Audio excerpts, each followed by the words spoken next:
But today we're going to be focused on some privacy considerations and technologies. How many of us have heard of things like VPNs? A lot of marketing has been done with things like VPNs and all these other things. We'll be going into a few different technologies, HTTP versus HTTPS. We'll be touching on that a little bit today as well.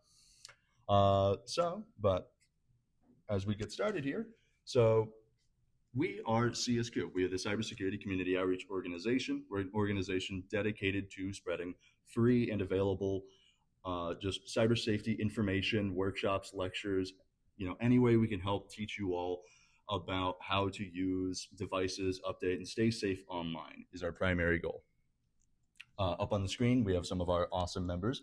My name is Matthew Christoffel. I am the chair of the organization. I started the organization as a part of an internship last summer, where I discovered that outreaching to the community takes a long time to build up notoriety and to get advertisement and word out there regarding events.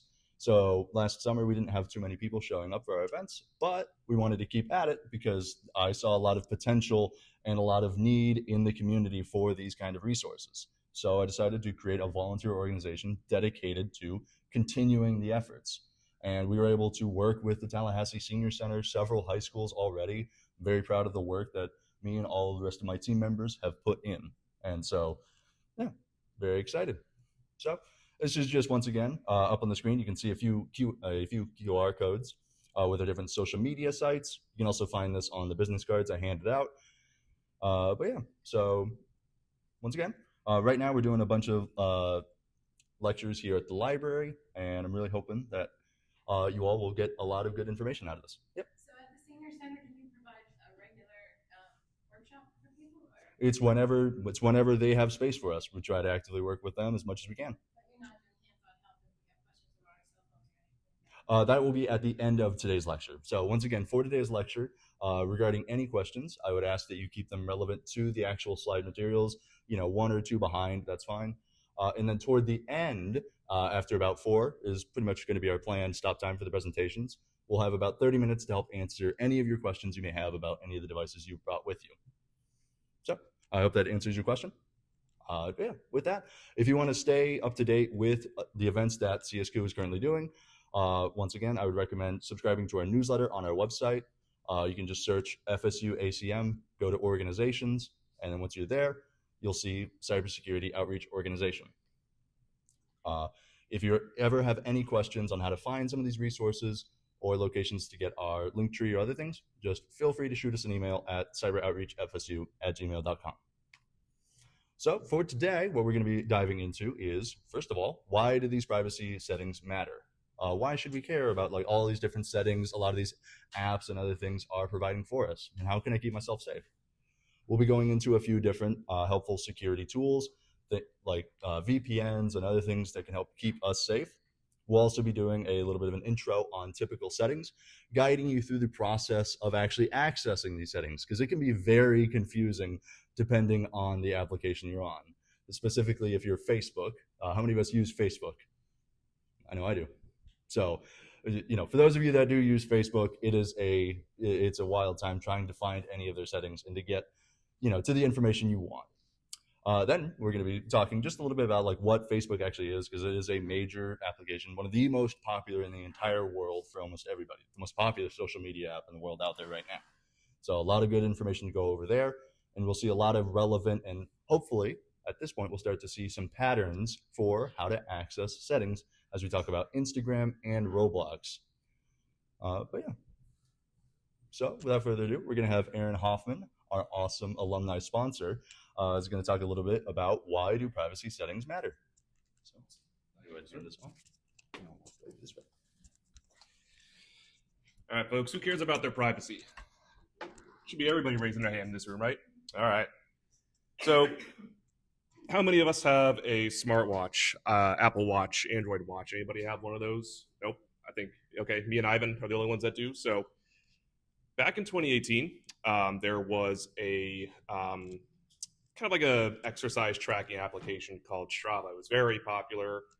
It was very popular with service members at this time. I think they actually were giving them, I think actually this exact same watch model, but as they deployed, they would give them as part of their loadout, basically. And with that, there was the app called Strava, and so it was very handy to basically track, your mileage that you're running or you're walking every day. So it was a really good feature for them to just kind of like say, hey, okay, I did all my physical training for the day or whatnot. The thing with these apps is that they will collect a lot of data that you're not quite aware about. So these applications, they may kind of disguise it in a way that makes it like gamified or something that looks really, really fun to kind of like get you motivated to do exercise, right? So like with my watch, like if I, meet my steps for the day, I get a little pop-up on my phone that says, hey, you actually exercised today and you did your steps or whatever, right? Lo and behold, Strava was collecting all this information, including GPS tracking. And so at this time, this was probably maybe like a year or two that Strava had been around. They released all this data as like a cool sort of like, hey, look at all this cool information that we've collected over time. It's mostly anonymized, of course. Like I couldn't go and say like, hey, Aaron Hoffman went and ran this mileage, this day at this time and whatever. But that being said, a reporter got a hold of that data, and obviously the GPS tracking was very interesting to them because it was a global application, right? So it's a good way to kind of go and see where people are running. So that sounds interesting, right? And not very malicious. But think about how I just said that application and those watches were being sent and given to service members. What you're seeing on the screen here is basically a heat map of Bagram Air Base over in Afghanistan. And so obviously this was, pretty much kind of let's say like maybe at the height of the war on terror and things were starting to ramp down. But that's really not something that you want to make freely available to our potential adversaries or enemies at that point in time, right? So Bagram Air Base obviously is not like one of those crazy top secret bases, but you still don't want folks to see like, okay, all those bright lines in there, that's exactly where our soldiers are going and doing their physical training every single day. Enemies can use that information. So all that to say, something as that may be so minuscule as like a physical fitness tracking app, that tracking all of your information can be used against you in very malicious ways. So that's just one kind of extreme example. Again, that was 2018. That blew up. Strava, I think, I don't know if they're even still around, but very big situation at that time, especially for the military, obviously. So as we're kind of discussing privacy throughout today's lecture, kind of think about like the unintended consequences of maybe not being concerned about your privacy so much or not being aware of all the data that your devices or your applications or social media is tracking about you.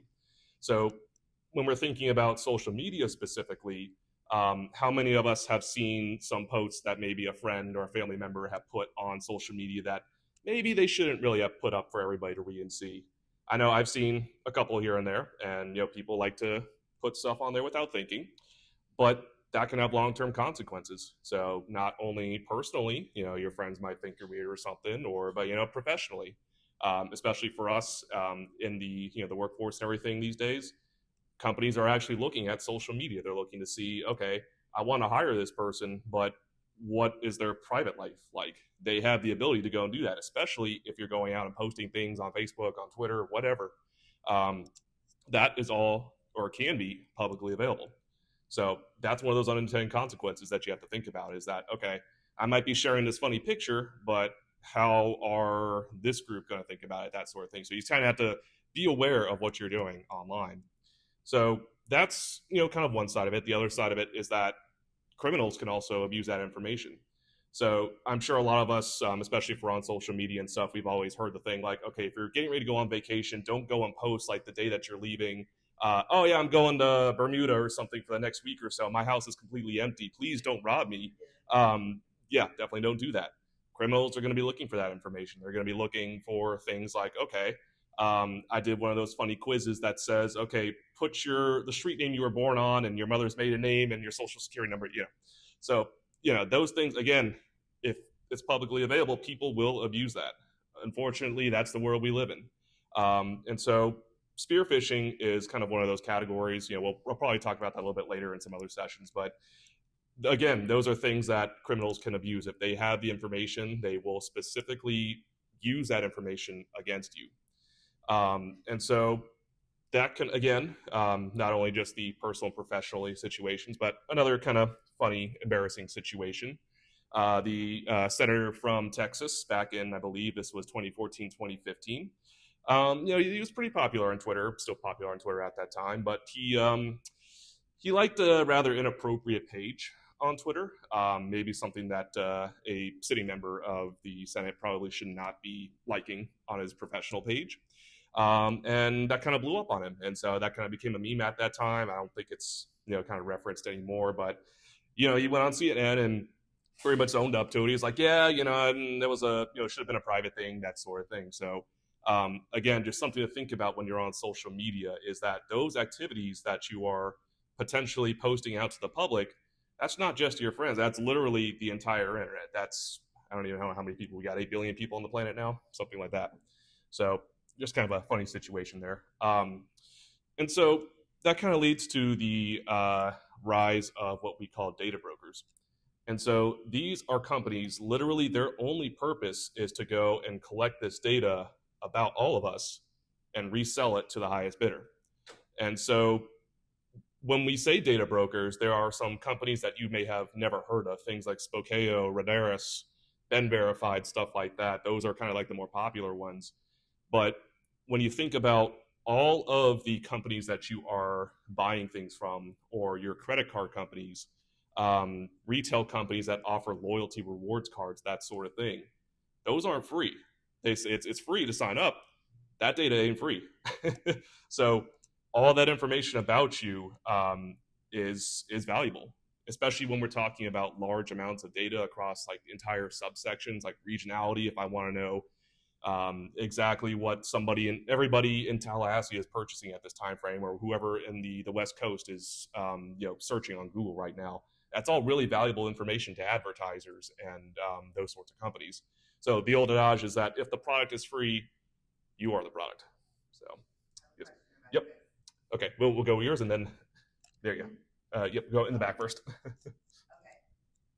So I believe that there's a way it might be tedious, but you can try to request that your information be deleted from the data brokers. But my concern with that is, like, especially when I look at things like Experian and Equifax, whatever, if you take out all your information from all those data brokers, how does that work if somebody is trying to do an identity verification or income verification or any kind of verification, creditworthiness that's legit, like a bank or a loan or a mortgage or something? Right. If you removed all your information from all of that. Yep.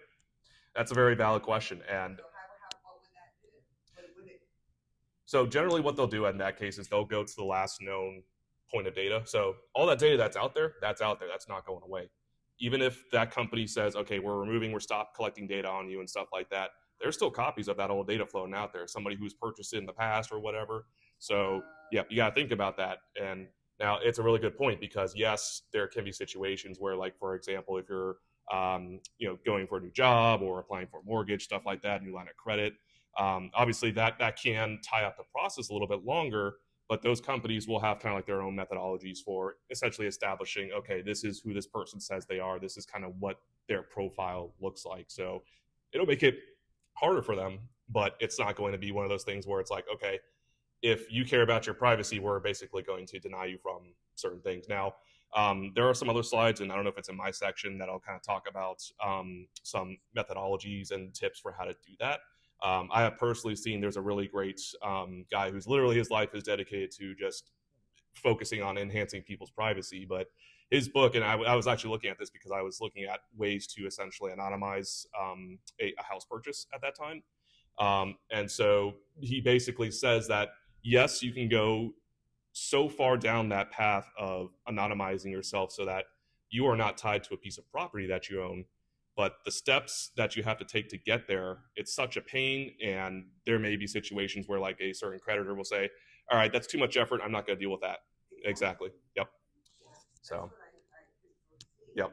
And so it's a balanced situation. So, activity trackers, nobody's going to care if you remove that information. But like your credit card information, stuff like that, because obviously that's kind of like our credit system relies on that. Maybe those are things that you may not want to wholly erase, essentially. So it's, again, this is going to be more of a personal decision on how far you go. There's not any one correct method for ensuring that you have complete 100% privacy, and you will never have 100% privacy. I'll just say that. So, Ms. Stevens, you had a question? Yeah, with the TransUnion and Mhm. Experian, for instance, I have Experian Security. Yep.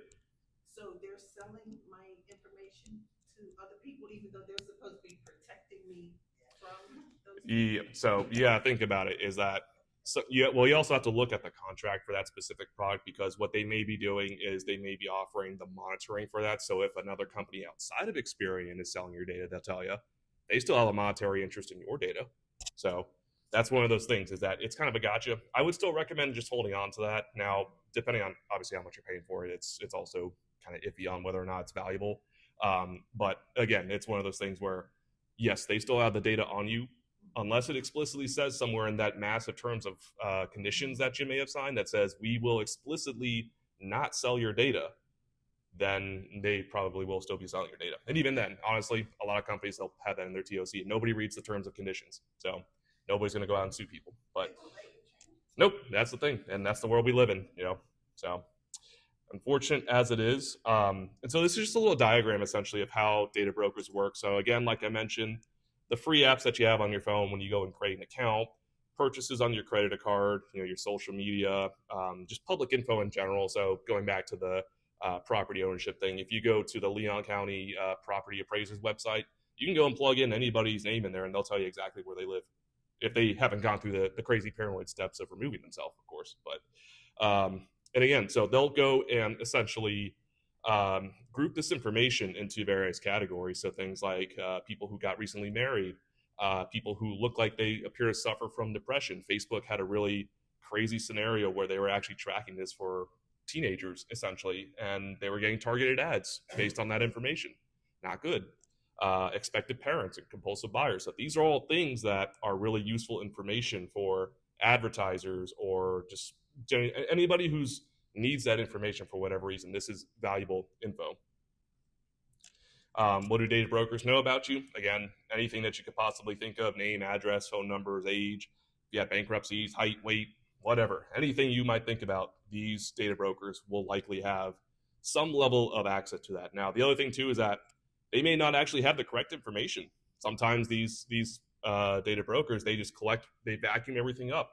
And like for me, I know, for example, like my address, like in some of those, if I look it up, it's like a house I rented like 6 or 7 years ago. So it may not be fully up to date, but again, that's still that kind of long tail track of all your data and all your history that now just is out there.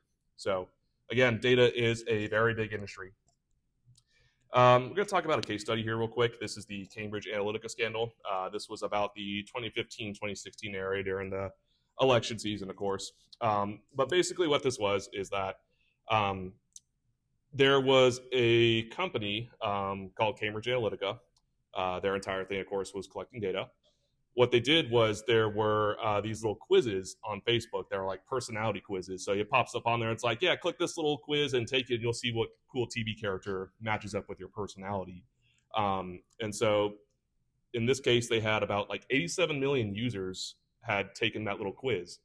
And they took that information and basically were able to kind of estimate like what their political leanings were. And then use that information to send them targeted ads on Facebook. So there's a lot of discussion, obviously, I know, about the elections and elections being influenced and everything like that. This is one of those hard fact cases where, it's not necessarily somebody interfering with an election, but it's a way that people have influenced people's thoughts in the past. And so you think about it, that's 87 million people. Maybe half of that's actually people in the U.S., and maybe even half of that are actual people, not just fake accounts and stuff like that. But that's still, 20 some odd million people. That's a lot of people that can be swayed to change a vote. And so again, it's one of those things where sending people vote targeted ads, obviously everything that you see on, hopefully everything that you see on Facebook, you're not just automatically clicking on and believing, but that's just how they use this data to accomplish their objectives, essentially. How about like BuzzFeed? BuzzFeed? Yeah. Yep, same thing. Yep. They do the same thing? Yeah, exactly. All that information going somewhere. So yeah, think about that. And so this screenshot is kind of one of those examples of what you might see or what that looked like back then. So over on the right hand side is essentially what you would see on Facebook. Okay, like which Disney princess are you? Yeah, that sounds fun. Let me go and click that. When you click on these quizzes, and this is also with other platforms too, you may see where it'll pop up a thing that says request for permission.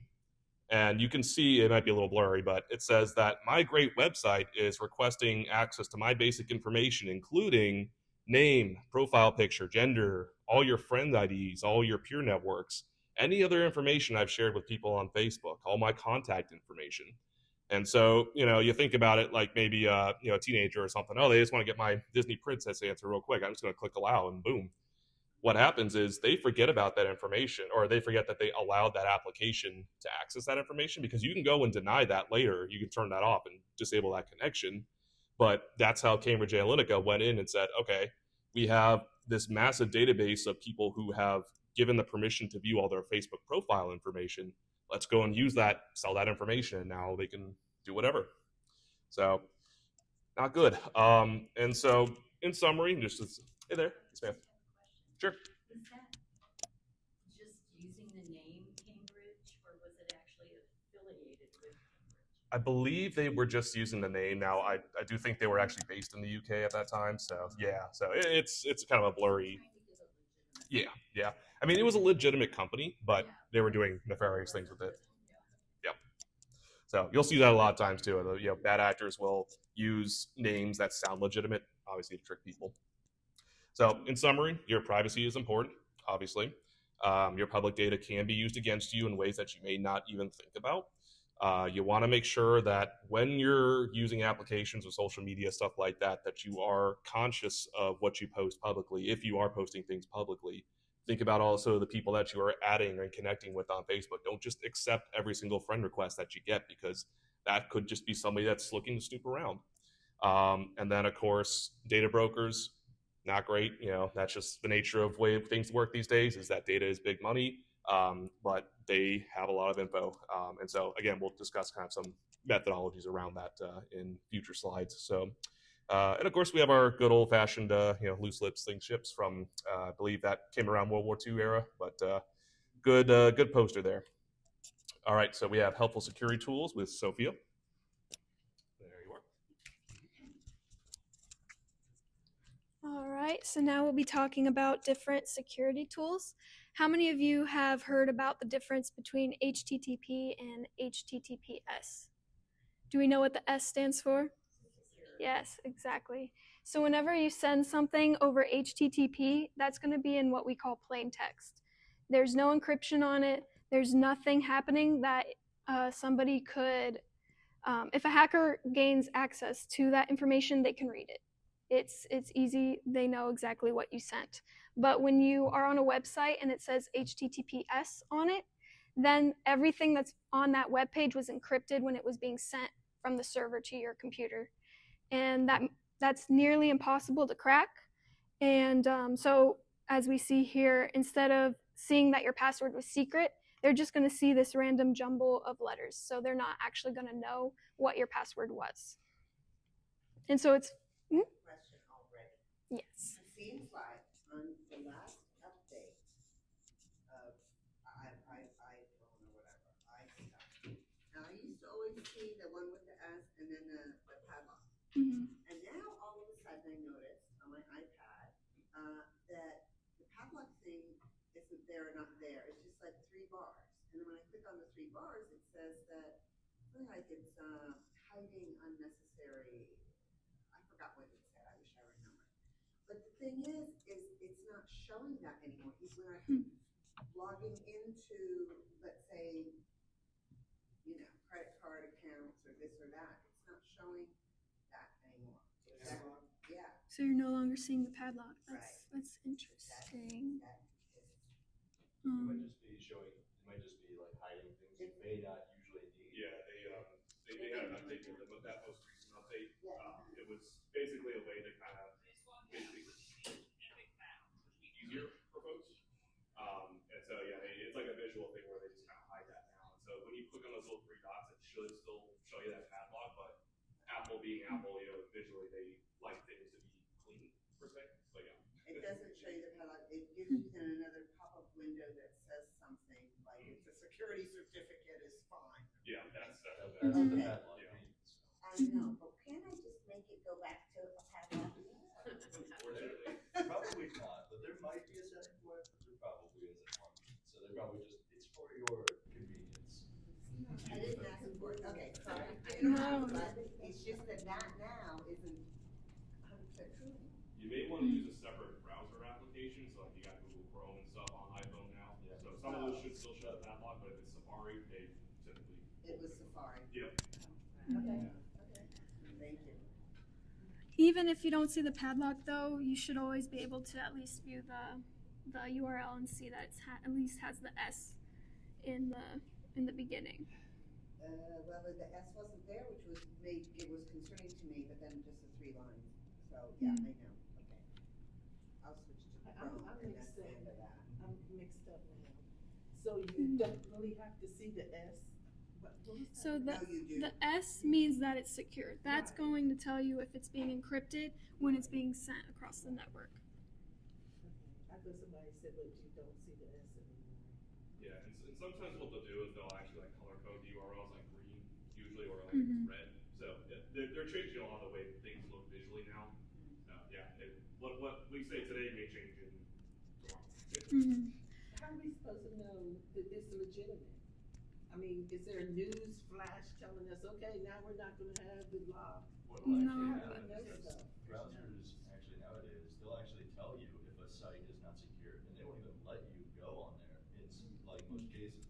That's something that I find like frequently whenever I'm browsing the web, is it will literally prevent you and say, this is not secure. And you have to say advance, and then hit I want to go through anyway. They add a lot of steps to prevent you from going to sites that are not valid. Okay. So And the vast majority, I would say, of websites are HTTPS now. That's standard protocol. If you see a website that's HTTP, it's like, why haven't you gone through and done the steps to get the certificate to make sure it's secure? Shouldn't we see information like that when you go to the iOS update information before you update it? It'll give you notes and tell you what's in it. Oh, in the update, yes. Like before you update, if you have automatic updates on, then you won't see it. But if you are manually updating your phone, then yes, like you can go, it should tell you exactly this is what we're updating, these are the differences, this is how our security updates are being impacted. All of that should be there when you update. And also, if you're on an HTTP website, make sure that you do not put any of your personal information, especially banking information, because it's in plain text. Anybody can see that, absolutely anybody. But if you're on HTTPS, which all banking websites should be HTTPS now, so make sure you're on a secure website. This is what it did look like, so hopefully not too many applications have been changed, but you should be able to see up at the very top that there's a lock next to the URL. Unfortunately, in this example, the URL isn't selected, but if you double click on it to see the full URL, it should show you at the beginning HTTPS. That's where you'll find that if you clicked on this to see the full URL. This is just telling you that there is a certificate that's just confirming that the HTTPS is valid, that it is secure. And if you are on, I know at least for Mac, if you are on private mode, there might be this little shield, and that's going to tell you if there were any third-party applications trying to grab your cookies or any extra information while you're accessing that particular website. But this shield won't be there if you're just browsing on normal, like on a normal browser. This is only on the private. And so something that's really important as well, another secure tool, is to make sure that your passwords are strong. And so what we have here on the screen, most organizations and companies, they don't store your password just like what your password is. They're going to use something called a hash, and it's similar to encryption. Essentially, it's just going to make sure that your password, if somebody were to get in and do a breach, it looks like random characters and they won't know what it actually is. But something to note with these hashes is if, let's say, one user has password 123 and then another user has password 123, because they're the same passwords, they're going to have the exact same hash value. And so hackers will use this to their advantage. So if you also have, so if your password is password 123, for example, and then the hacker uses the same hash algorithm, he's also going to get the exact same string. So if he breaches in and he sees that same string, he knows that it's a match because they're the same. Something that companies can do is something called a salt value. That's just extra gibberish that they add on to the end, and that is supposed to change the hash value. But it's still a good idea to have a strong password, because if the company doesn't have the salt value, which we'll get to a case in just a moment, then if you have a common password like password 123, or even let's say the name of the company, if you have an Amazon account and your password is Amazon, that's also common. So if you have anything that's common or easily guessable, they can easily guess and figure out what your password is, even though they can't read it. And so an example was in 2012, LinkedIn.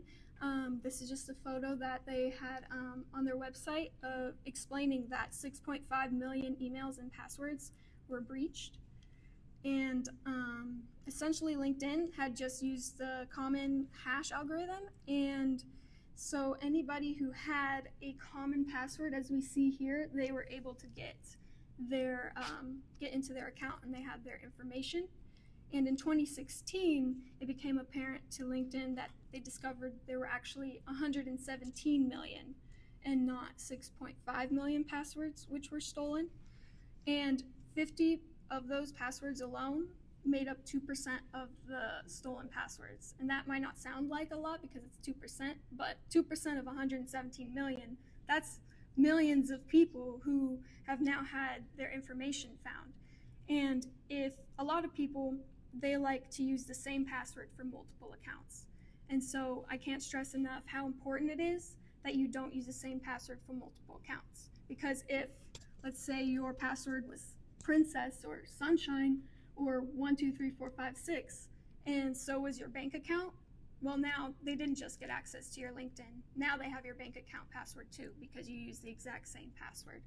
And so that's why it's really important to make sure that you're not using the same password. And LinkedIn's solution to this, when this happened, was they updated, of course, their hashing algorithm to try and make it more secure, to make it tougher for hackers to figure out what your password is. But they also advise users to change their password. So, for instance, in 2012, they had all 117 million, but only 6.5 million were said to be stolen. So LinkedIn only had those 6.5 million people change their passwords.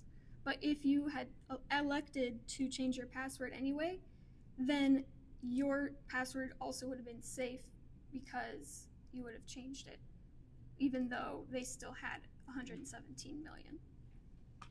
And so it's important to update your important passwords every once in a while, just because if somebody finds it, if somebody gets it, if it's out there on the dark web, doesn't matter anymore. You've changed it since then.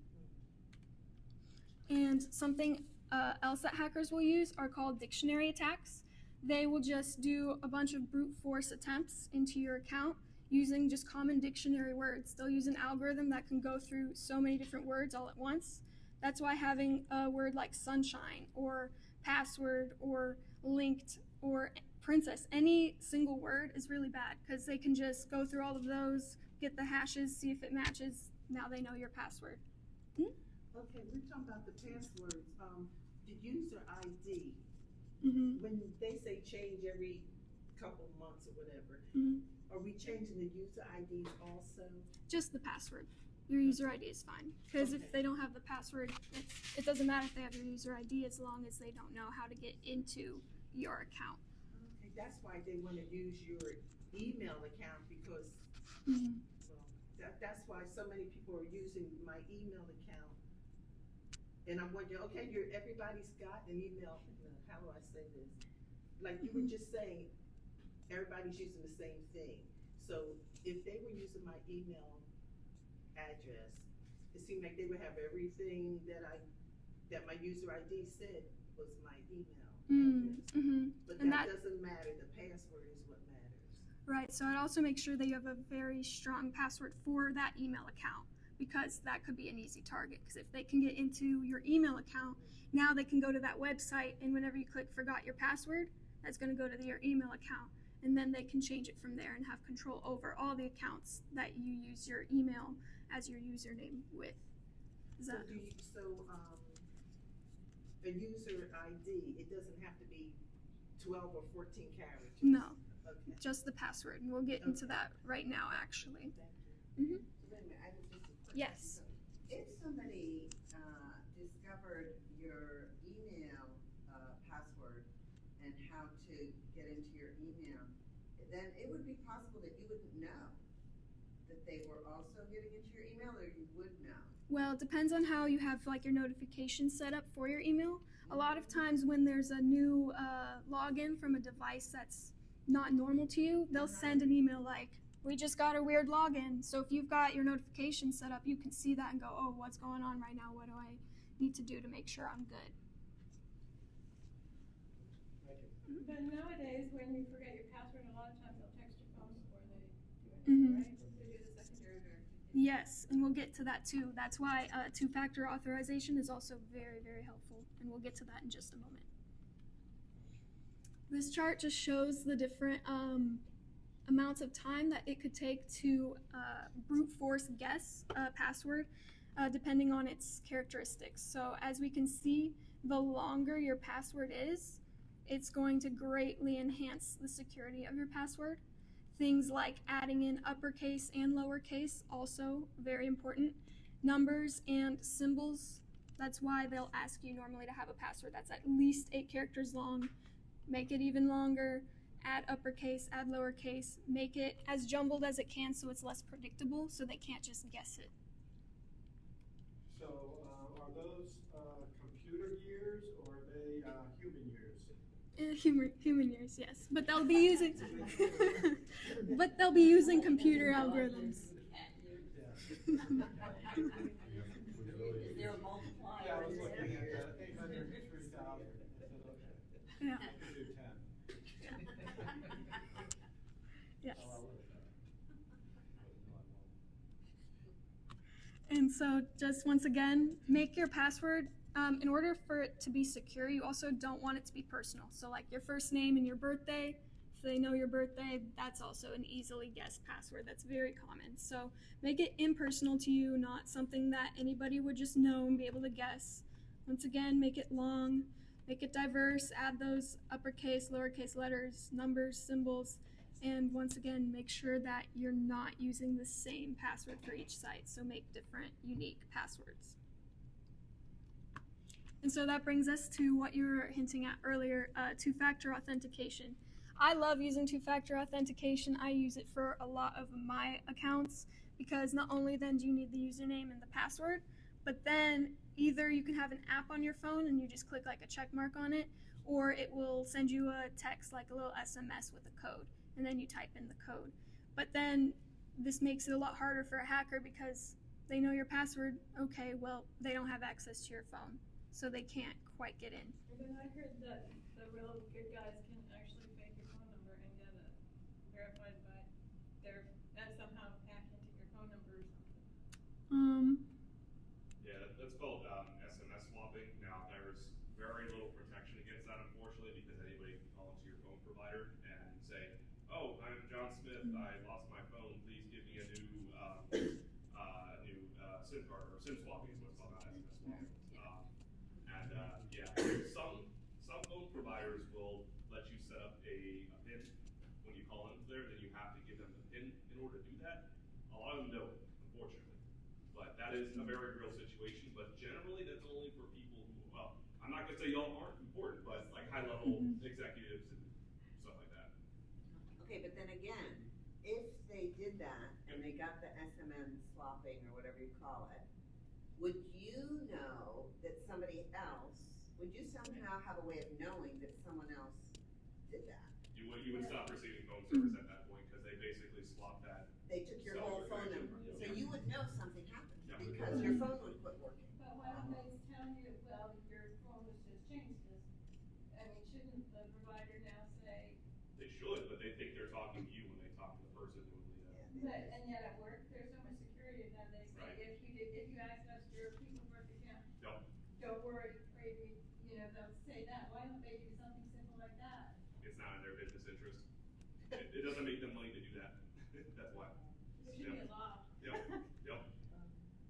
I called Verizon, my carrier, and I gave her a PIN number. I told her I wanted Yep. security that you can't call and say, oh, I'm Benita. Right. And so we set up a PIN number that you can't do anything with my account, my phone number, unless you got that We have a PIN pin number. on our Verizon. They'll start guessing that.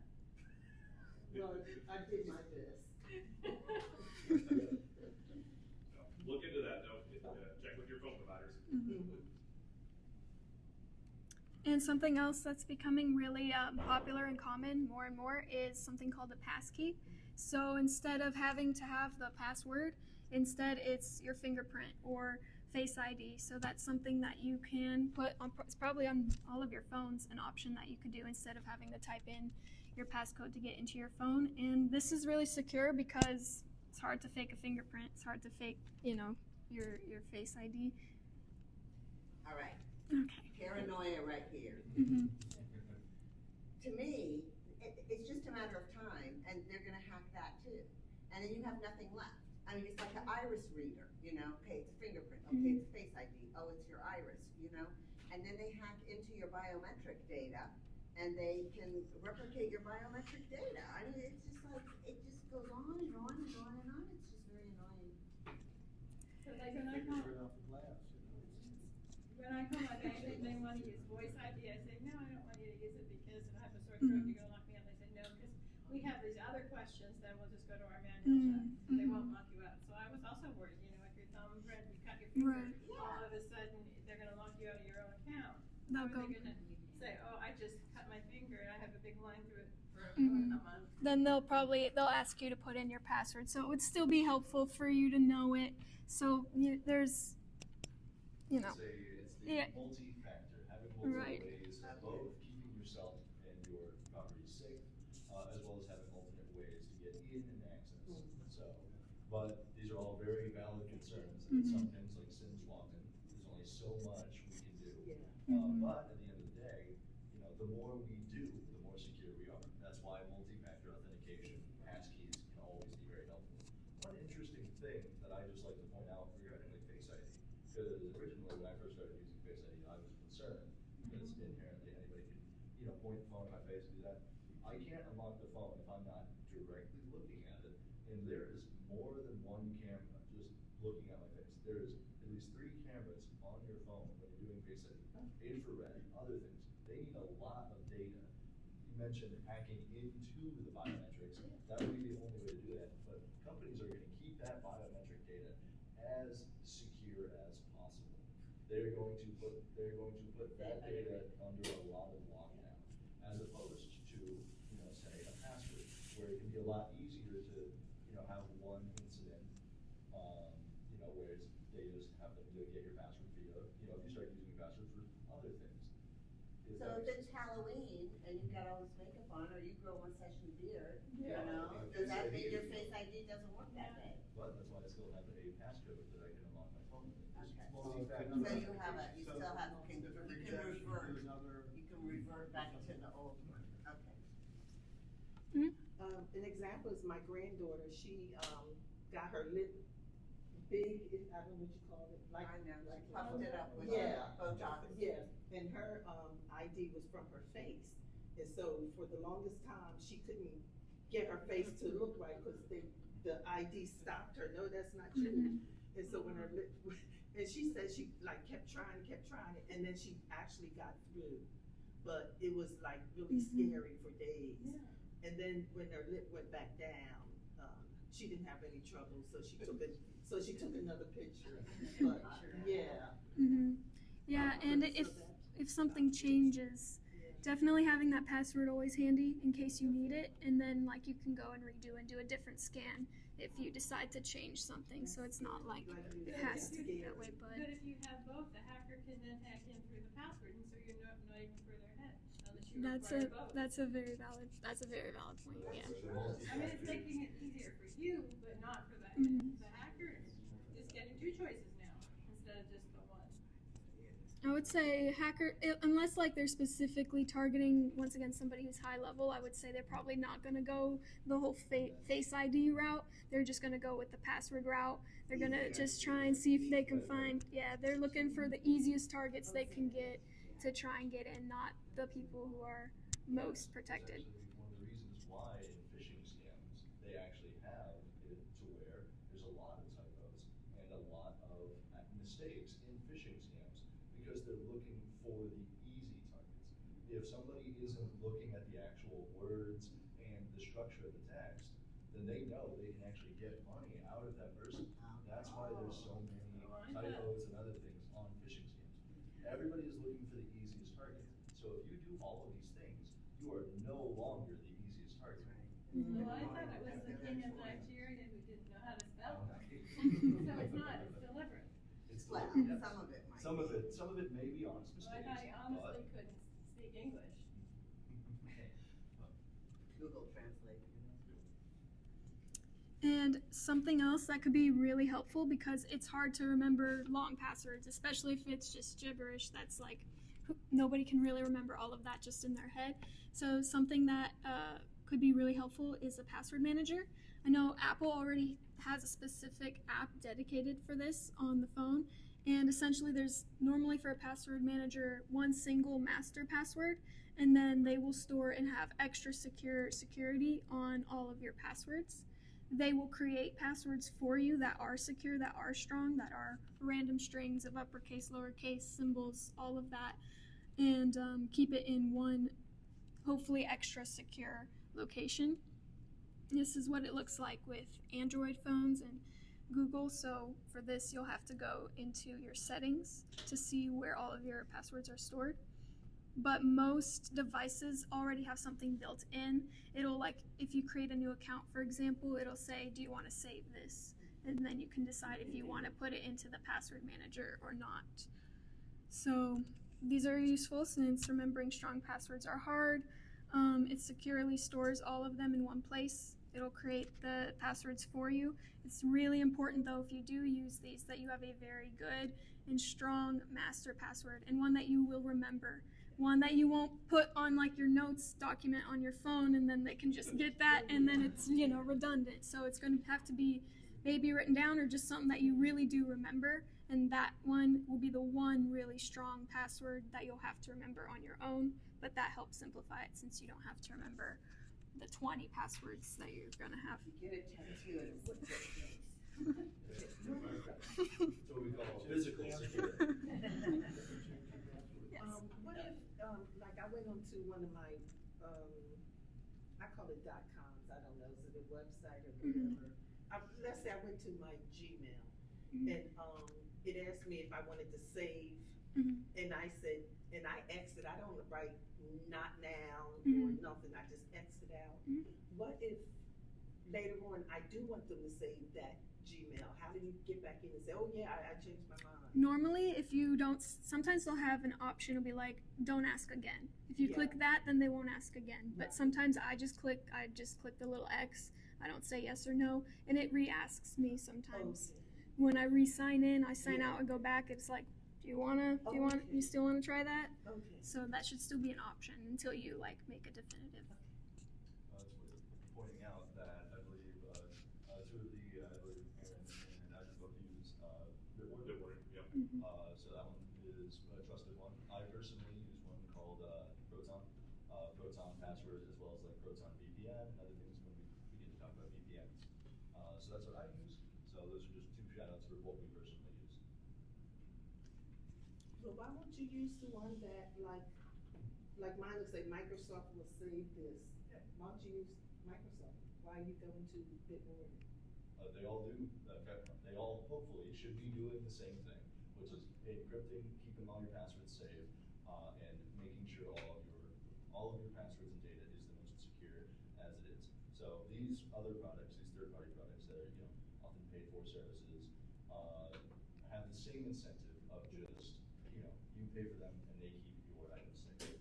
They're what's called cross-platform too. So like I have like a Mac, I have an iPhone, I have Android, so it makes it easy so I can go and install that app on all my phones, and I'm not stuck with my passwords just on my Windows Okay, okay, gotcha. Oh, that's a good point. So if you're using Apple password, then I can't use my Apple password for my Microsoft and other things like that. And something to note when you're looking at these third-party password managers is you want to do a lot of like detailed research into if they're good, because they're holding, all of your passwords if they're a high-level target. So you want to make sure if you're going to use one that you trust them. And so the reason why that first one is listed, LastPass, they've actually had a lot of security breaches. And so that's one you would not want. So just because you see something that says, hey, LastPass, keep your passwords safe, you want to do your research, especially for something that important as something that is holding all of your passwords. You want to make sure that they are secure, they have a good track record, and they know what they're doing. If you hear of a breach, change your master password and then get a different product. So obviously security is turtles all the way down. There is only so much you can do, but it's always about, how important are you? Is how much you should be indicating.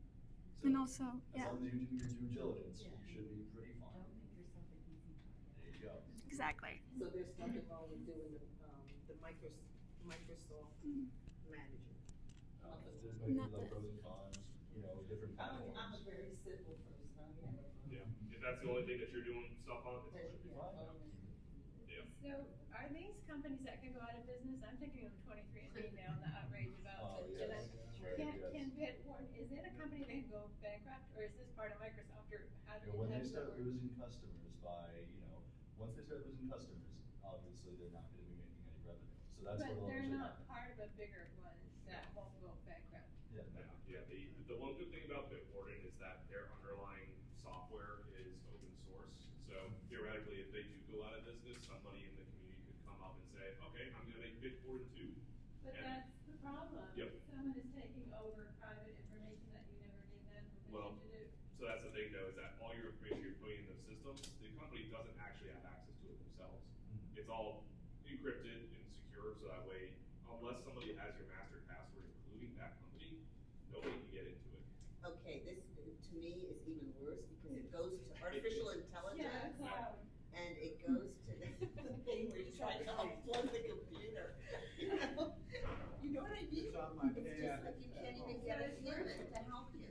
But some of these password managers, and it depends on which one you use, they will have like certain algorithms in place so that they can't even see what your passwords are. They're just able to check and know what it is so that you But can they sign can sell in. it to another company if they go bankrupt, right? It could, but It then could. is that new company going to get into it though? And they don't need your permission, right? Technically, they don't, but again, unless they know how to break that algorithm.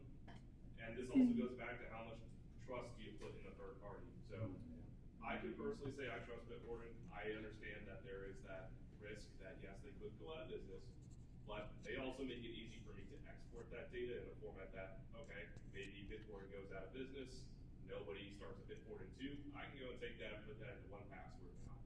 So, but again, it's all about how much do you trust external services. I mean, technically, Everyone says their product is safe until they get breached. Yep. I mean, That's it's a just hospital all the yep. time, so it's like, sure, you're safe, and then you aren't. You're always safe until you're not. Yeah. That is you could write them all down in a little book and then keep it with you, You're but paying for this service then too, you right? gotta worry about the little book. It's not free. For Proton, I pay, I believe, annually. Yeah. So obviously they're going to have multiple different ways for you to pay and other things, but so I think if you have any further questions, like toward the end of the presentation, we can talk more about password managers and other things. We'll move on to So now we're gonna move on to VPNs. Who here has heard of VPNs and what they are? Who here knows how they work? So essentially we've got a little diagram over here, and whenever there's not a VPN, your device immediately goes to your internet service provider, and then your internet service provider will access the internet. So your internet service provider is going to know what websites you're visiting and different things like that. But whenever you have a VPN, essentially it's creating a secure, like encrypted tunnel that what you're looking for, what you're searching for, what you're doing on the internet is going to go through first. And so the internet's not even going to know your own IP address. It's just going to see that VPN server that's making the request on your behalf. some things you can do with a VPN. You can keep your location private or you can change it. That's why with a VPN, you can, let's say there's a TV show that can only be watched in Britain. If you go onto your VPN, you can click a VPN server that's hosted in Britain, and so then the internet's going to think that you're in Britain because they're communicating to the VPN server, not directly to your computer. So that's how that works. And it can add a layer of security. Hopefully, you'll already be using HTTPS websites that are already encrypted, but a VPN can offer extra encryption as it goes through that encrypted tunnel. And also, it can keep information like cookies safe from being tracked. A cookie, that's essentially like when you're on a website, let's say you're shopping online, and you put some stuff into your cart. You say you want to buy a hairbrush and some apples. And then you exit out, and then you come back in, and then you see that the hairbrush and the apples are still there. That's because your cookie saved that information. And so when you went back onto that website, the website looked and said, oh, hey, what information did we save from this user when they were last on our page? And they say, oh, they wanted to look at this hairbrush and apples, put that back. So that's what a cookie does. And so when you have a VPN, that can help keep that type of information safe because it's going through the VPN encrypted tunnel. And then will it stop you from getting an email that says, oh, you forgot to complete your purchase? I don't know if it'll stop that. Amazon will still know and still try and get you to buy those apples. Yes. You have the VPN on, and then you go to a site where it says, you have to accept these cookies, otherwise you don't get the answer. So what happens with that? You still know who you are? Say that again, one more time. Okay, let's say I'm using VPN on my computer, and I go to a website and it says this website uses cookies. So you have to accept, otherwise, they save the screen so you cannot get the answer. When you said yes, I accept, what happens? The cookie will still be there, so Amazon will still know that you wanted the hairbrush and the apples, but it will be much harder for other third parties who want that information so that they can better target you with ads from seeing that. That's why you still get used. An interesting thing to note about that little graph right there, when it says user device to VPN client, that is on your system. What is actually happening is, imagine all of your data is like, this stream of information. Your VPN is actually encrypting that stream of information, including where you're going. It encrypts all of the data. So now nobody knows where you're going or what. And the VPN client, so, Proton VPN, all these other, ones you may have heard of, all these other options, they encrypt the data before it ever even leaves your computer, and they send that to these providers, and then they decrypt it and send it for you to that last location. Facebook, your bank, anything like that. So that's what's actually happening, is that all anybody else seeing, if your ISP is listening in on you, they only see you speaking to the VPN. They can't, it's encrypted. They don't know, that you're going to your bank at all. And that's very powerful. So The receiver doesn't necessarily have to have a VPN. No. The receiver, they decrypt it on that VPN, which is a very important point because you must make sure that you have a trusted VPN as well, because you are now trusting that VPN with where you're going, because they decrypt it and send it out. So there are many different things to be looking out for, such as no logs policy, because a lot of these VPNs will have no log policies, meaning they do not keep records of where you're going or what you're doing at all. The VPN that I personally use, if we go to the next slide, is Proton VPN. So they actually do have a free service, which is the only free VPN that I recommend. Do not use free VPNs for the most part. Because remember, if something is free, you are the product. Proton VPN has been vetted time and time again, and they have proven to be very capable company regarding security and things. So that's why I personally use them. I use their paid for products because I want to support what they're doing. But they do offer a free option. But other than that, when you do not get or use free VPNs, I would recommend paying for any of these options up here. But always just make sure that, do your own research into any of these. Make sure that you trust them, if they're safe. I looked into Goose VPN. I've never heard of them. And I didn't see any data breaches or anything regarding them. Some of these other ones may have had some. So just always remember to do your own research, because now no longer trusting your ISP, MetroNet, Comcast, whoever's providing you with internet. You're trusting your VPN now, which is, it's a choice.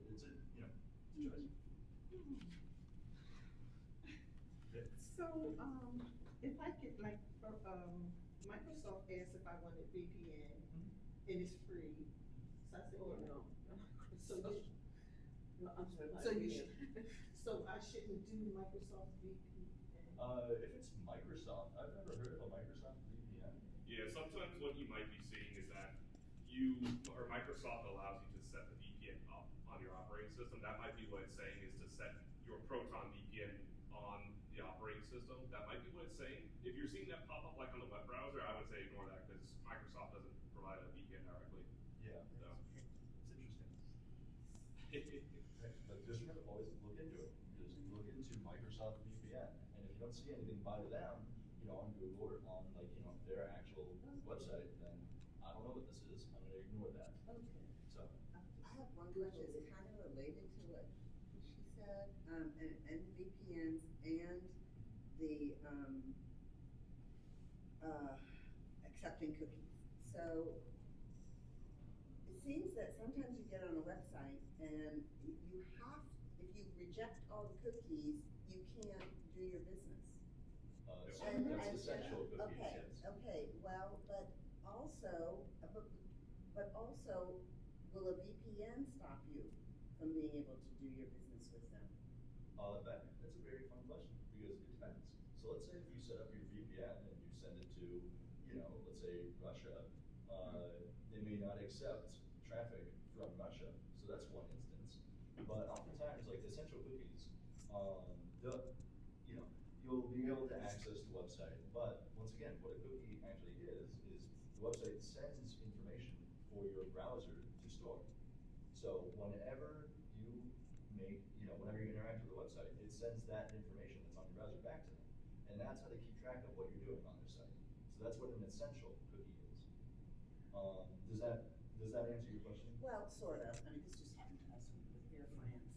Happened with Air France, and I wasn't able to select my seats because I kept rejecting the cookies. But I didn't know that that was why I couldn't do my seat selection. That's interesting. And yeah, it was really annoying. And because it would give me the thing, it would give me the map, it would make your seat selection, and then or to log in, and then it would say, do you want to accept or reject the cookies? I said, well, what do they need cookies for? I'm just doing a seat selection. And every time it could not complete the action. And this went on for a really long time. And then I tried multiple times on multiple devices. Yeah. Finally, I just said, you know what, I'm going to accept those damn cookies. I accepted the cookies, and poof, I was able to do it all. So, And it was only one button, accept or reject. I couldn't pick essential cookies on I couldn't do that. that's not fun. Yeah. Because That's what made me, and then I thought, well, if I had a VPN, is it gonna do that kind of stuff to me? The airlines and stuff, when you're doing your business through their app? You should have no issue because once again, all it is it's routing your traffic through them. Unless, like I said, if you're sending it to like Russia or a country that the website you're visiting may think is a problem, then that's the only time I can see you running into any issue. Does a VPN work with apps too, or only when you're on your regular laptop or iPad? There are VPN apps. I have one on my phone for Proton VPN, so Oh, I so can you have have it all for of them. both? Yeah. For multiple devices. Yeah. Okay. So for Proton VPN, I can use that on all my devices. So why does Air France need an essential VPN? Why Why can't does they Air France- function without their cookie? Their cookie? Because once again, it goes back to the session management. So if you need, let's say you don't want to log in again, or they send you information that they just need to verify, what browser you're using, this, that, the other thing. A lot of just information that they will need in order to provide you with the service. Or it could be even, just something as simple as they want you to accept them, and they, with every organization, it is up to them like how they kind of treat, you as a consumer. So if they are forcing you to accept these third-party cookies, that's maybe what they're doing. They're not going to let you, register seats without accepting third-party cookies. So they can sell your information to someone else. So it's just something to look It's into part of their via process. privacy policy. I took the trip, I In did terms it. of conditions. So what is not the cookie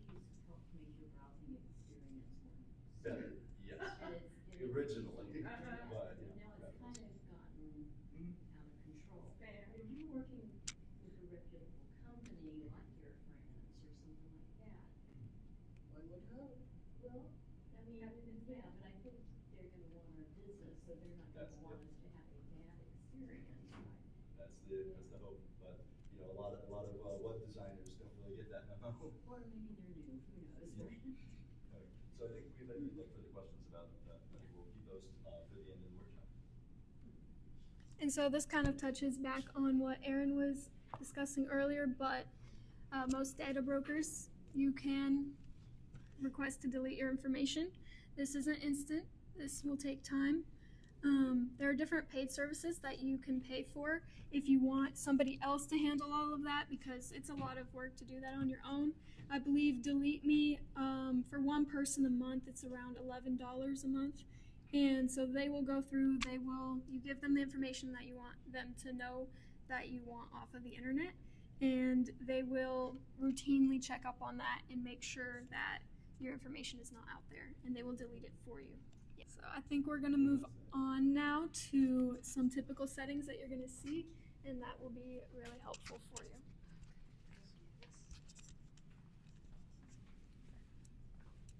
Hello, everyone. I'm Ivan. I'm going to be talking about some of the typical settings that you'll see in some web apps, like social media apps such as. Sorry. Oh, some social media apps like Facebook and Instagram. So some of the common privacy and security controls that we've seen is, for instance, if you have a social media account, you can say if your profile is public or private.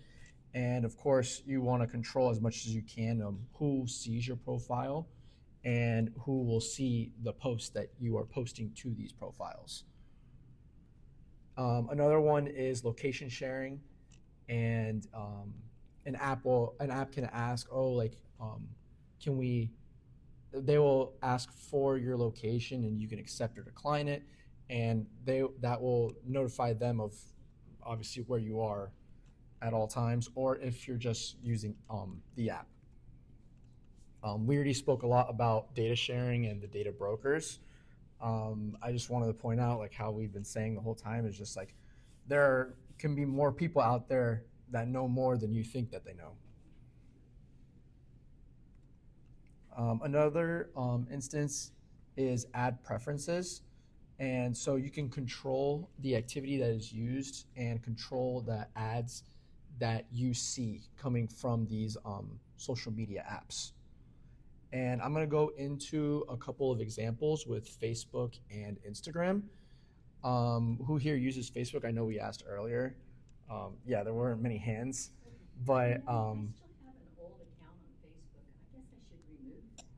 yes, it would probably be best to Why? remove I it. don't use it.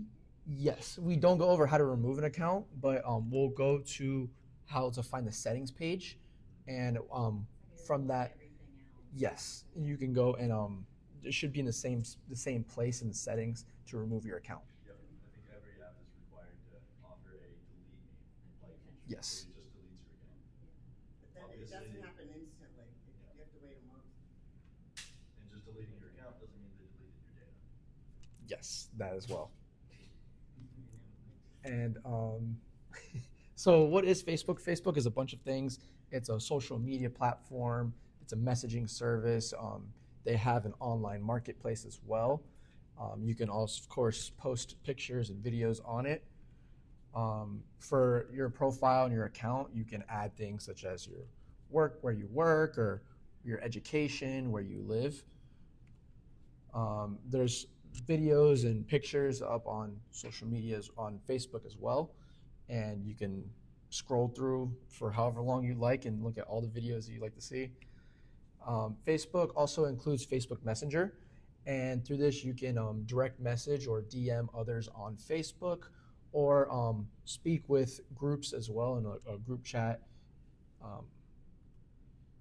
Facebook also has a marketplace where you can buy and sell online. It can be things such as 2022 Chevy Corvette or something as simple as selling your old rinky-dink shirt. How current was that? I'm sorry? I Yeah. love how they say moving sale. Yeah. But the couch is But the- not for sale. yes. All they show is the couch.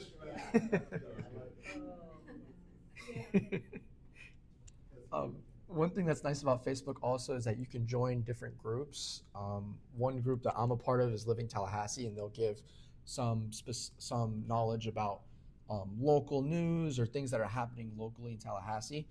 And so that's nice to help keep me up to date on the things that are happening in our city.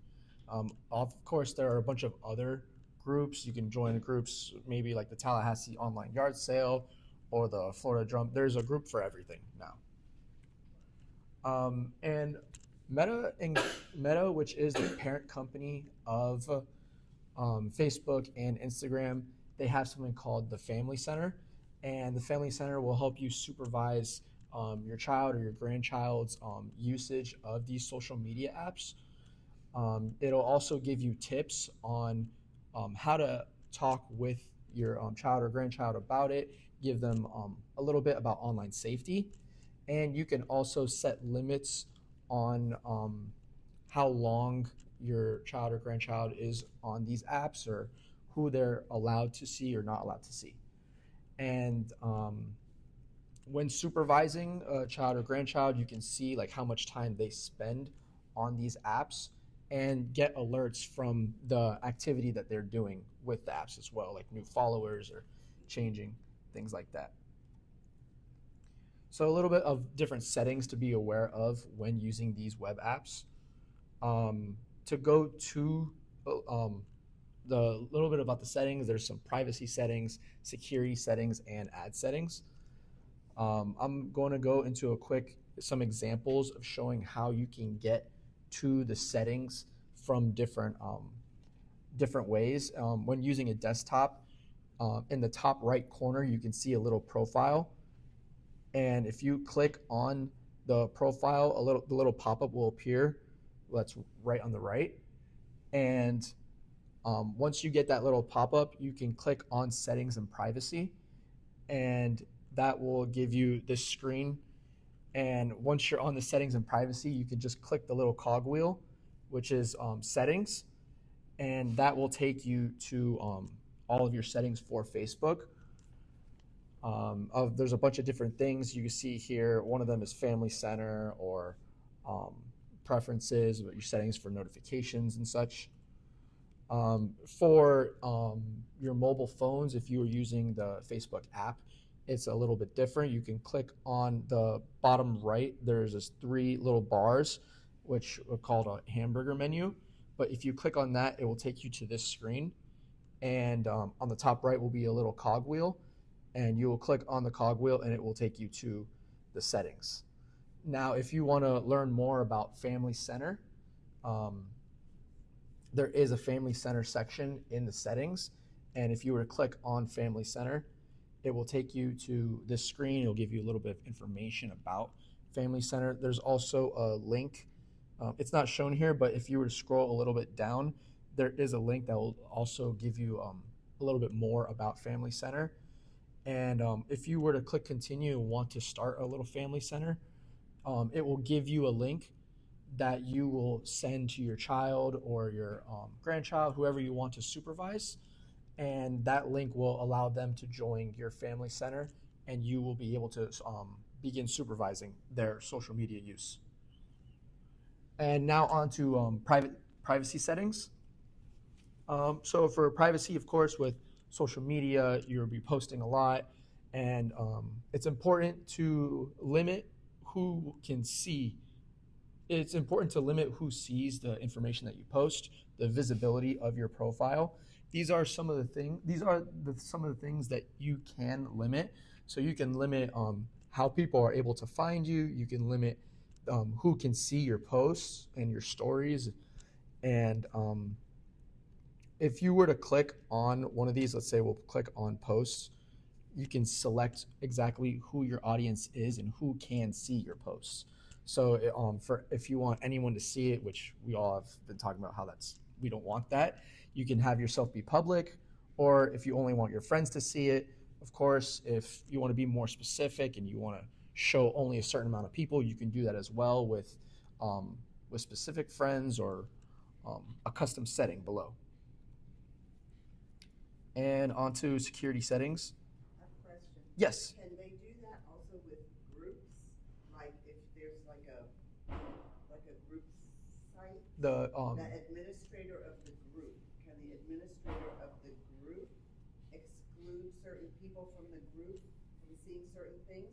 Or does everybody in the group get to see everything? So usually the admin is in control of that, so yes, they can. They can limit if they want to like block someone from a certain post. But in a group, mostly it's for everybody, since that's the reason that you are a part of the group. Right. But yes, an admin does have those controls. Can you go back one slide? I have a Yes. question on how people find and contact you. Oh, that's Can you the explain friends that of my one? friends. Yes, so you can actually if I were to click on here, this is just a slide. If you were to click on here, it will show you these accounts are connected through either your email address or your phone number.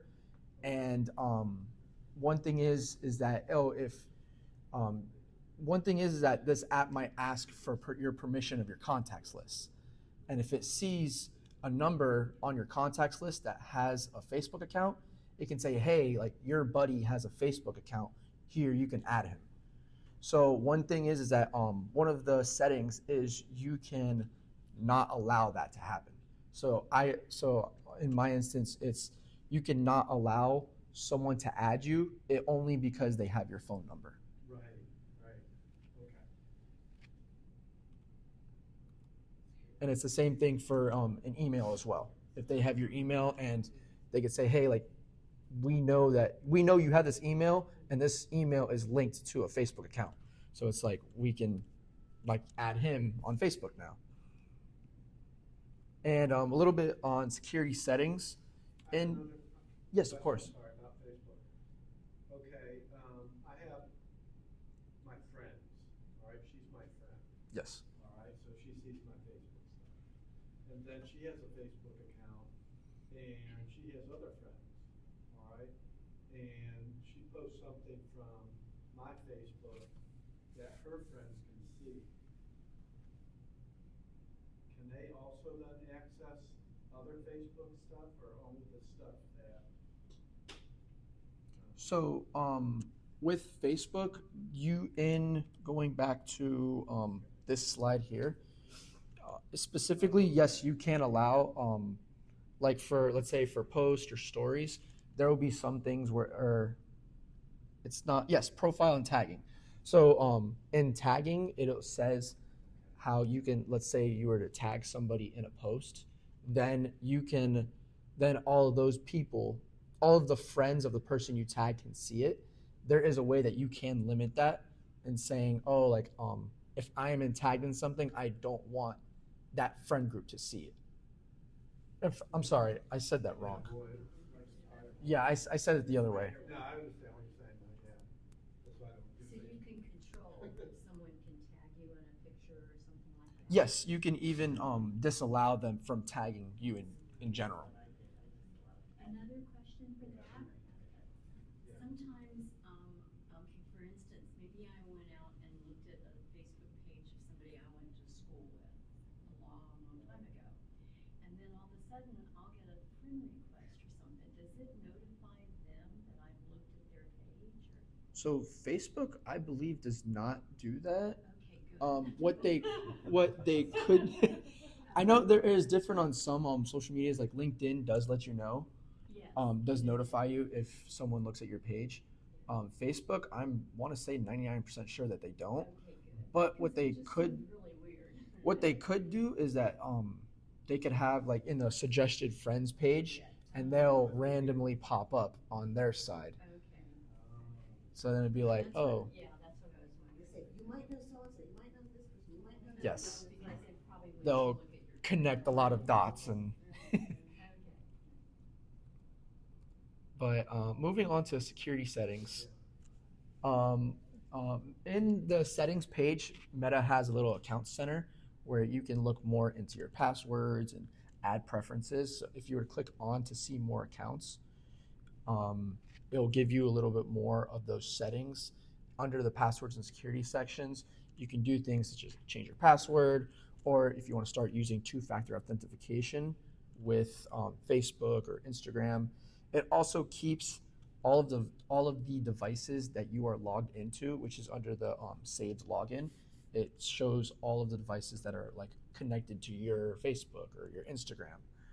And security checks is just basically running a check to make sure that all of your devices are still under your name, or even give you alerts when someone with a new device logs into your account.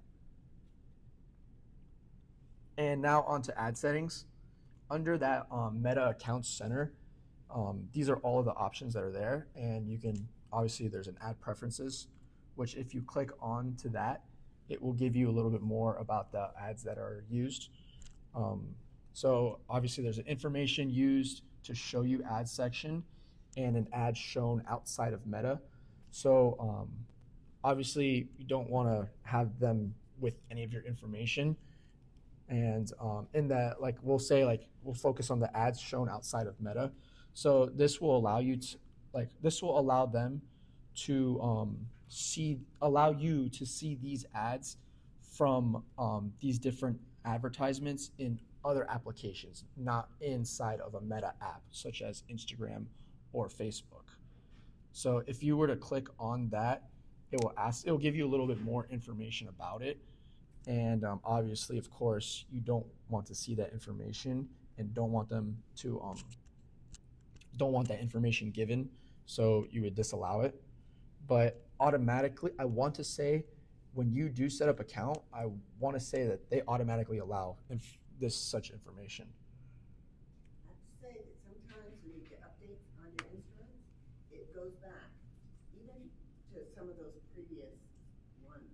Like sometimes when I've turned everything off and then later I realized that there was an update. It doesn't happen to all updates. Some updates I have to go back in and change it again. Yeah, there's always some loopholes or. Yes. They've changed their settings a lot after quite a few series of lawsuits associated with privacy. So I had to We'll go into the periodically things on that. go through and look over again. Did it kind of change in the background and I didn't realize it was changed, you know? It's always good to keep on your toes regarding all your social Yes, media. it definitely keeps you on your toes. It keeps you on your toes. And now moving on to Instagram. Instagram is similar to Facebook. It is also a social media platform. You can share videos and photos. There's also a messaging service there as well. Do any of us use Instagram? Do any of us know somebody who uses Instagram? Yeah. Okay. So, Yeah. Someone told me that when they signed up, they got hacked right away, so I never wanted to sign up. Are they more vulnerable than, is Instagram one of the ones where you're gonna, Well, likely to get hacked? I wouldn't say it's more vulnerable. Well, I mean, it may or may so not be more. it depends, like how we were talking about, don't make yourself an easy target. Obviously there are younger people now, more younger people using Instagram rather than Facebook, and the younger people don't use a very strong password as compared to a more mature individual, an older mature individual.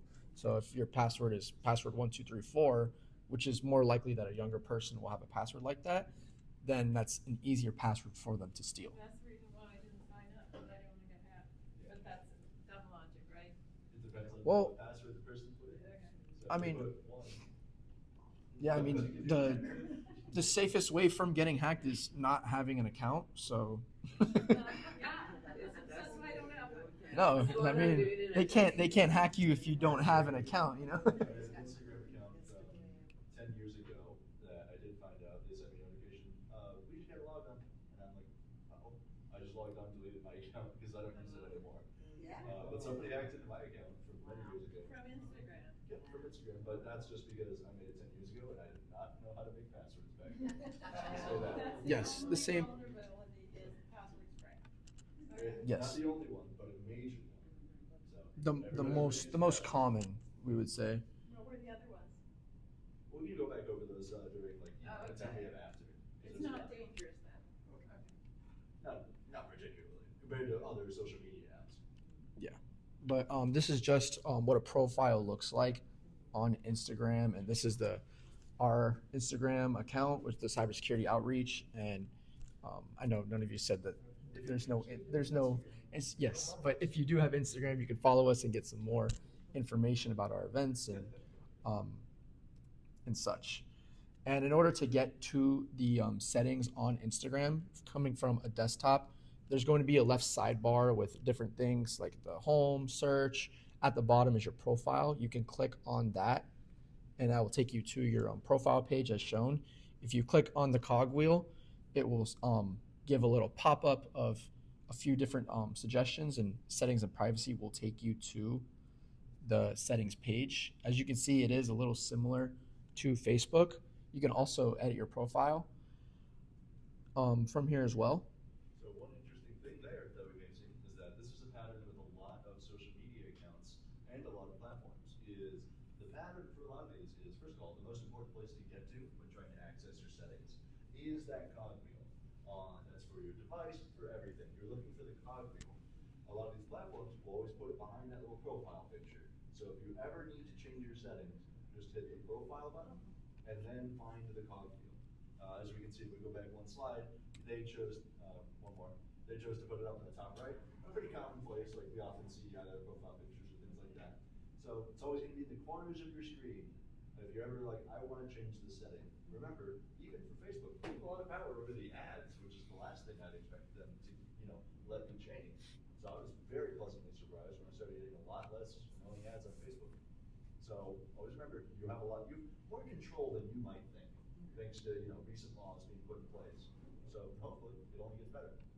So just one thing I wanted to say. Yes, I was gonna get to that because in the same thing, if you were on a mobile phone on the Instagram app, you could also go to, like you guessed it, the profile, and on this one specifically, it's the three bars of the hamburger menu in the top right, and that will get you to the settings. So, like Matthew said, it's usually going to be a cogwheel or maybe the three bars, a hamburger menu, and that will get you to the settings of a specific app. And a little bit thing about Instagram, we had talked a little bit about Meta's Family Center. Now in Florida, actually, I know that children under 14 are not allowed on social media accounts, and I know it's 14 and 15. Children under 16 now need parental permission to have a social media account. But in Family Center, that will allow you to, if you do allow someone to, a child or grandchild to have an account, you can make it easier to supervise their accounts with things like you can control who they contact. You can control a little bit about the content that they're seeing, making sure that it's age appropriate for them, and also control how long they can spend on the apps in one day to make sure that they're not on at 1 a.m. or making sure that they're only there for an hour a day and such. And here's a little link about a little bit more about these Instagram team accounts, and there's plenty of more information on there as well. And we're going to move on now to the Roblox section. You've never heard of Roblox? Really? Interesting. So, well, if you've never heard of it, I will be speaking just a little bit about what it is. So, this is what it is. So this is an online experience platform. So this is where a lot of young people, grandchildren, and the like are likely on. So you may see people playing all sorts of different games or doing all sorts of different things on this platform. But just a little bit more about it is that how many of us have heard of Roblox? I know you may have not, but have any of us here heard of it? No, really? Okay, cool. A little bit. It's in the news a lot. If I, it may be in the news a lot as far as for unfortunate cases of exploitation, scams, and worrying content on the platform. But there is the other side of this, to where this is a entertainment platform targeted toward younger adults and children, and there's a lot of opportunity for good here, because this platform. How many of us have heard of Minecraft? So Minecraft is a very popular one where children and younger adults are able to practice creativity, and just like this, anybody can hop onto Roblox and start making experiences, is what they call all these different games you see on here. They can start learning how to program, how to do like different little bits of art. It can be a very like creatively fulfilling, and even if they choose to go into computer science, it's a pretty good way to get started with programming and other things. So there's a lot of good. It's also a social environment. They can have fun and play with their friends that they find on. They can make friends online and other things. So there's a lot of good to be had here. But in any platform that is social, there is obviously the potential for exploitation and malicious actions, which is especially devastating when it's targeted towards children or younger adults. So Roblox has been under a lot of fire, and like rightfully so, based on the amount of reports of just malicious activity occurring on their website over the last 10 years that they've been very popular. What kind of malicious activity? So we see up here, there are more than 13,000 incidents of child exploitation. I'm not going to go into too much more detail on what that may include, but not good stuff. They don't meet at a cafe. They could. So there have been incidences where, let's say, they make a friend on Roblox and they say, "Oh, you live in here? We should go meet up in real life. Come meet me at the gas station or the cafe, or I'll come to your school." A lot of potential bad things to be happening there when it's unsupervised. Making friends online. Always room for bad things to happen there. Yes. So, but one thing I will say, and this is something I've been looking into a little bit more, because Roblox has been putting in a ton of effort regarding keeping children and younger adults safe, to a point where they've actually been applauded by many different organizations for how much money, time, and effort that they're putting into making all these resources and settings available for parents and adults to help monitor, manage, and help keep their kids safe. So, with that being said, this is actually very recent, by the way. Major lawsuits happened just about 2 years ago and last year, to a point where published November 16th in 2024, so just the end of last year, is when they started really ramping up all of their parental controls for this platform. In fact, I actually looked up today, I found this information where just a few months ago, they actually started making even more tools. They're releasing a lot of good tools, including, which is going to be the part of the subject of our next week's lecture, they're using AI and artificial intelligence and deep learning algorithms to help monitor the voice chats, because Roblox also has the ability to let your children and young adults speak to each other, and you never know who's on the other side. So obviously, to prevent cyberbullying cases and other things, Roblox has an incentive to make AI models that can help detect if there's malicious activity happening. And I actually think this is very cool, because they're also making it open source. And what open source means is that all of the information about the model is available for any other person to look at and use to build their own things, for other companies and social media platforms and everything to use their tools to help keep children safe. And I think that's awesome. In fact, they're even going further as to being one of the founding members of this new initiative called Roost, which is a big collaborative mission between all of these major platforms and social media sites. I just think this is really cool. I just saw this stuff today, where we have Google, Discord, OpenAI, Roblox as founding members of this initiative to create AI models and things to help detect nefarious activity to help keep children safe. We'll go a little bit more on this in next week's lecture, where we will be going into the present of AI and deep learning. You know, we've all seen a lot of that popping up in the media now, for it all on social media or all anywhere on the news. Stuff is a little bit crazy, and it's only going to get crazier from here. So I hope you guys are able to make it to next week's lecture. We're actually going to have one of the winners of the deepfake competition held at FSU attending the lecture to give you guys some examples of the actual present of deepfakes. It's going to be very fun. So hopefully we can teach you guys some techniques to recognize some things. But yeah, I just thought this was really cool. But yeah, so one thing, you know, we were speaking about how, you know, kids tend to have very weak passwords and other things. So one thing that I will say about Roblox, you don't even need an email to register. Any kid or any person can just hop on, put a username, put a password in, and start playing, period. You don't even need to have an email, any verification of you are an actual person. That's why you'll see, if you go, you know, anywhere around the library, you may see people actively playing Roblox. I went to Best Buy to go look at some technology stuff. I saw some person in there just using the computers to play Roblox, just right there in the store. I went back 2 days later because I had to return something.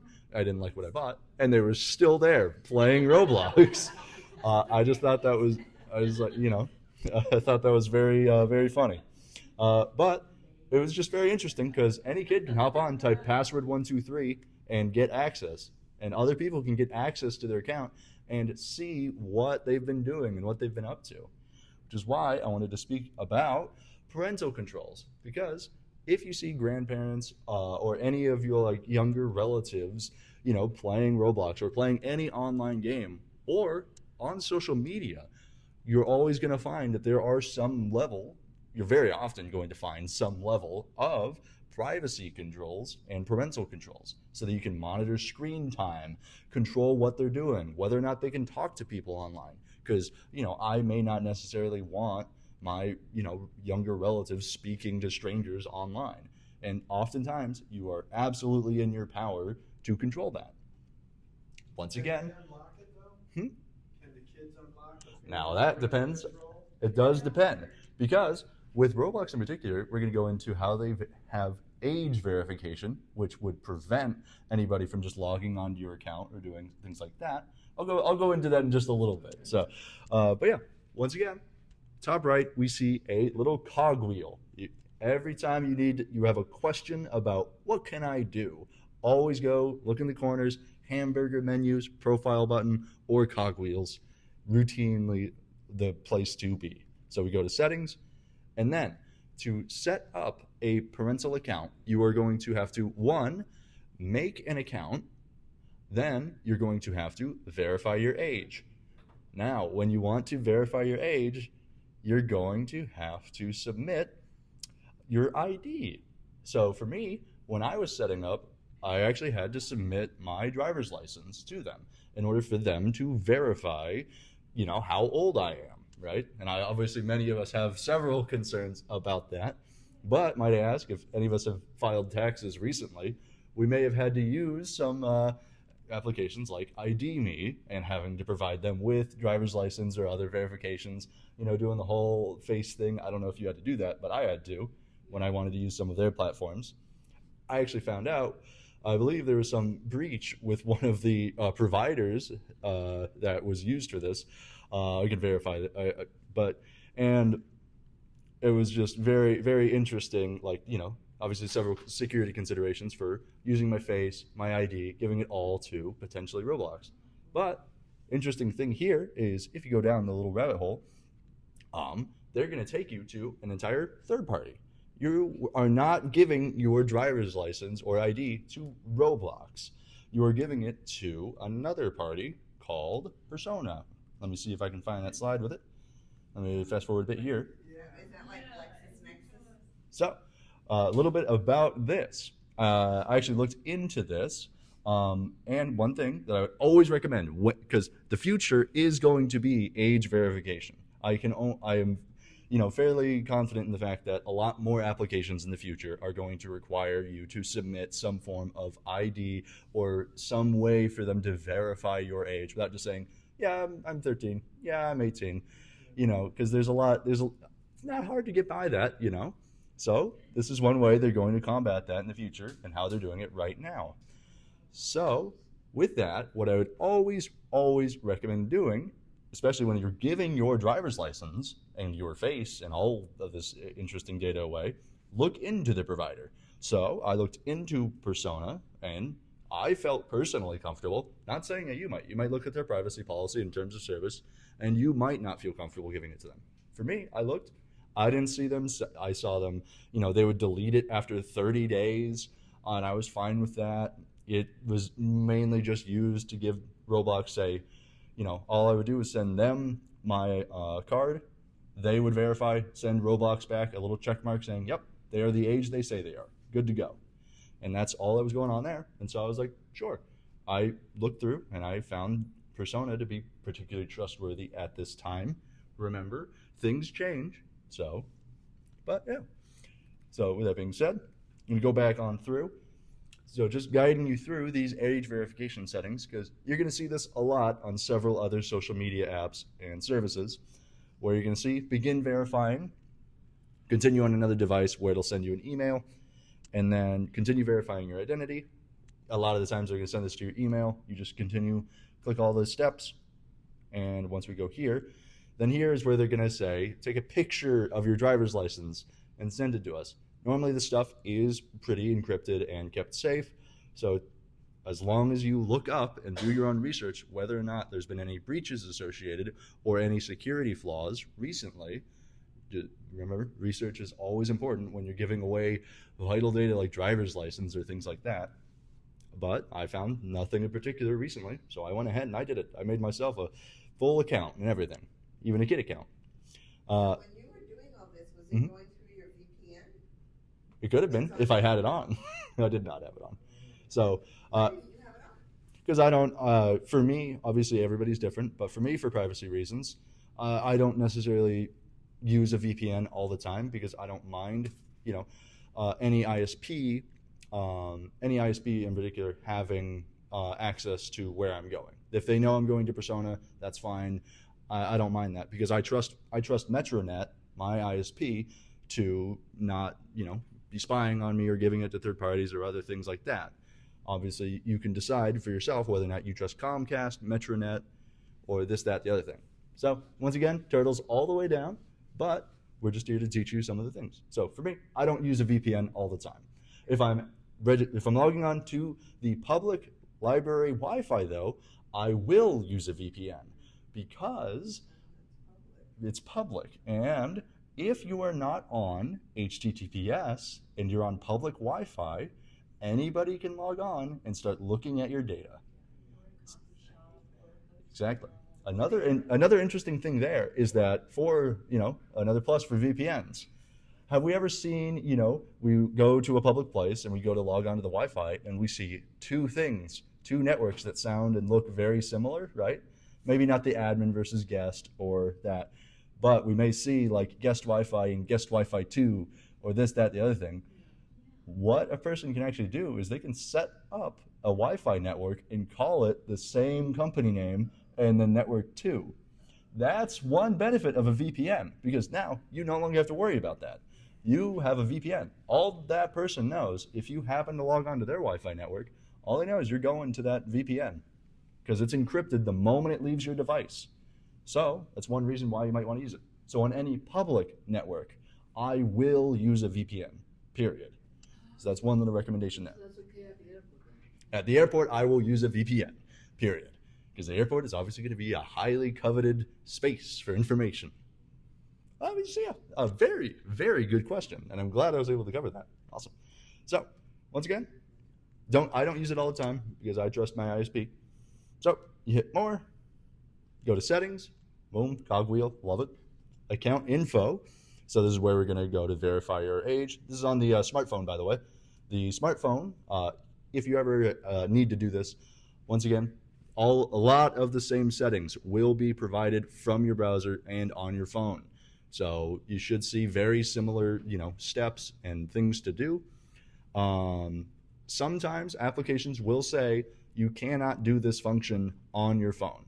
I recently tried to delete an account for something, and they will not let me delete certain accounts on my phone, which I was annoyed by, but I was like, fine. So just little heads up there.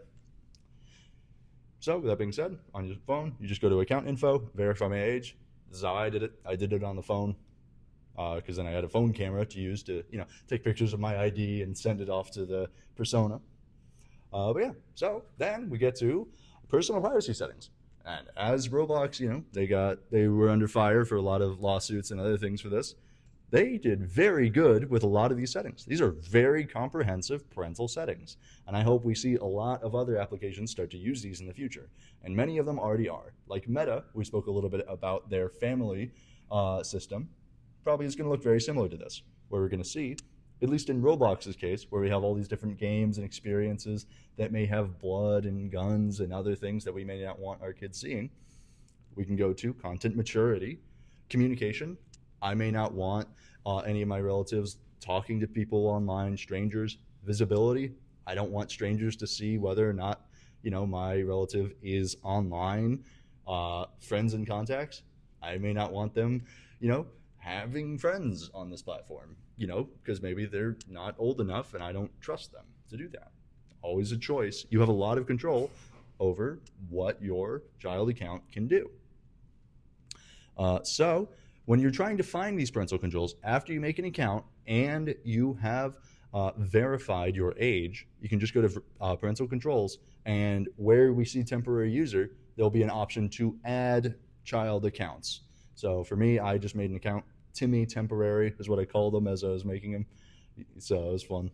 So a parent would have to make an account for an underage child. That is true. Okay, so Unless the child has a driver's license ready to be verified. Or their parents' driver's license that they pulled out of their. Oh no. That would be devastating. Yeah. That would be wild. Oh, don't. Yeah. That is true. But that's one thing that I would always recommend is just, continue to talk to your relatives about why you're concerned and why you're doing this. Because having that open level of transparency and, showing them, some of these, like the reasons why we're doing this. Because these platforms have actual dangers on them that we're just trying to help keep them safe. So maybe they won't understand, but at least talking to them can give them some sort of insight into why. Always good to be transparent with people. So with that being said, settings. So then you just add parent. I think this is on mobile, but either way, this is on the child account. So the child will actually, I think, have to send the parent a request. So what you could do is log in as your child's account if you have their username and password, and then send yourself a request. Or you can just say, all right, here's my email address, send the, just type that in there. So you can help them along that process. I will be providing you with a resource that is fantastic, that has a website that has a whole bunch of guides for parental controls, by the way, and privacy settings. I'll show you that in just a second. But anyway, so once you get the email from the child account, once you get the email from the child account, then you just hit agree, and then boom, they should appear. Content maturity. The Roblox, at least at the time of making these slides, had a very strange way of saying maturity level. Do you want minimal, mild, or moderate? What does any of that mean? That's a very, I wish they were more clear about what the labeling of those settings. So once again, always just look at the text. So for minimal, it at least says may contain occasional violence, light unrealistic blood, or mild or occasional fear. What actually I think is this is that's setting the controls. So if you move it over to moderate all the way over to restricted, you are preventing them from seeing light amounts of blood, a very backwards and strange thing. It's the level of control that their settings have. So I hope other parental controls in the future don't do that. That is not an example. That's really bad. You can also block experiences. So also in the future or presently, if you log on to parental controls for social media or Roblox, you'll be able to block accounts block friends, block people, block Facebook groups, block all these things. This is a very common level of control that we'll have. So here I choose to block Doodle Fantasy 2.0. I don't want them on that little game or experience.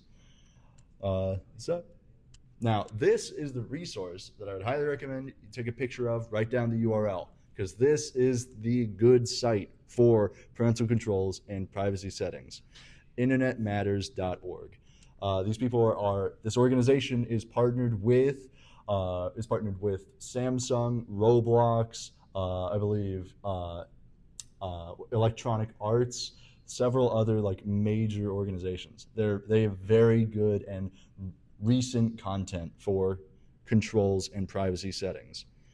So I already spoke about like some of these common parental controls: managing how much time your child spends online, restricting the type of content your child can access, getting information about the activity. I actually found, I don't know if I have it in here, these slides actually do come from internetmatters.org, by the way. So if you're at all curious as to the quality of content that's on there, all these lovely circles and red squares will come from there. This is what their site actually looks like. So they give you step-by-step guides that you can download as well for how to control what your child sees. So one thing that I wanted to mention about Roblox, which was kind of funny, was the fact that they actually allow you to limit screen time to 23 hours and 45 minutes per day. So just in case you want to make sure that they have some time to shower, I thought that was very entertaining that I don't know if we need that much level of control, but it's just an option there. So yeah, this actually has to do with like a little bit of like the transparency. Once again, always talk to your relative about why these controls are in place, why they can't access this, why I banned Mr. Man 9000 from talking to you, things like that. Always talk to your relatives about who they can talk to. You, first adults to go to. How to make a better password. A lot of us learned about like password managers and how many things we can do and things like that. So, but with that, are there any other like questions regarding any of the content that I already went over?